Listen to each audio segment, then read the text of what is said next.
approximately 360 milliliters.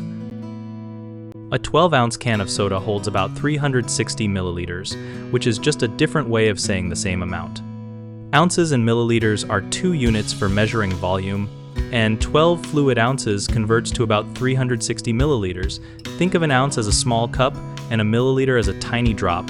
Lots of tiny drops add up to that 12-ounce cup. When people say 12 ounces, they are using the United States customary system, and when they say milliliters, they are using the metric system, which most of the world prefers. You can measure the same drink with either unit and get the same amount of soda, just expressed differently. A common mistake is thinking that 12 ounces always equals exactly 360 milliliters for every country, when actually fluid ounce definitions can vary slightly, but the standard 12-ounce soda can is about 360 milliliters.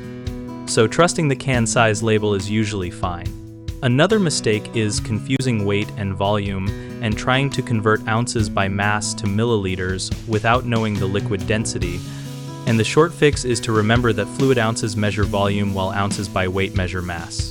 Some people also assume that all cans labeled 12 ounces will pour the same amount because of foam or ice, and the simple tip is to pour carefully and allow carbonation to settle if you need an accurate volume. For more videos and resources on measuring and converting volumes, check out www.gumbledegree.com.